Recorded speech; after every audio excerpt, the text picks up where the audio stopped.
ایک بات میں اور آپ سے کہنا چاہتا ہوں، ہمیں جو بات سکھائی گئی ہے وہ یہ ہے کہ صرف محنت سے بھی کام نہیں چلے گا اور صرف عام حالات میں دعا سے بھی کام نہیں چلے گا۔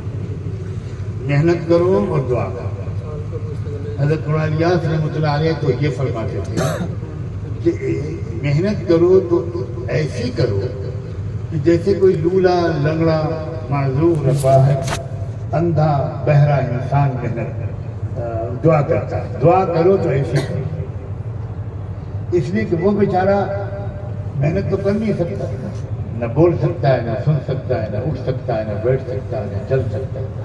تو اللہ سے یہ کہتا ہے کہ اللہ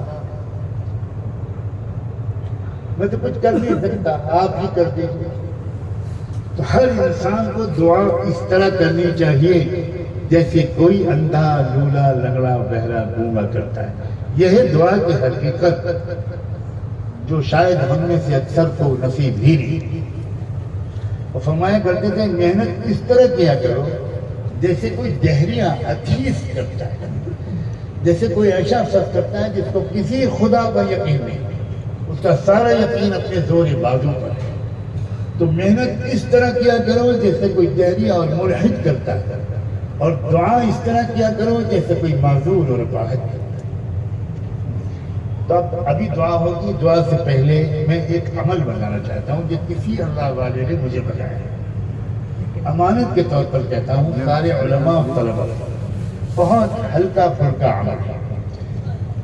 صرف 3 بار سورہ مزمل،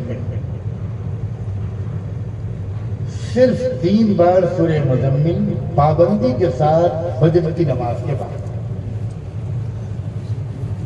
بہت ہی آسان عمل ہے۔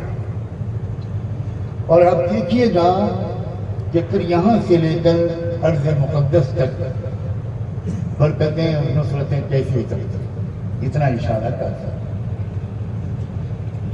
3 بار کیا پڑھنا ہے؟ سورہ مزمل۔ کس وقت پڑھنا ہے؟ فجر کے بعد۔ علماء، اساتذہ، طلباء، مستورات، طالبات اپنے گھروں میں وہ اس کا اہتمام کریں، بلا کسی قید کے، بس کرتے ہی رہے، کرتے ہی رہے، کرتے ہی رہے۔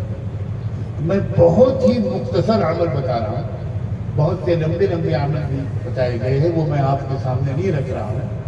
اللہ کے بہت سے بندے وہ بھی کر رہے ہیں، اللہ کا شکر ہے۔ پھر جو لوگ مزید سنجیدہ ہوں گے تو ان کے سامنے کچھ اور عمل بھی اگر مناسب سمجھوں گا تو رکھوں گا انشاءاللہ۔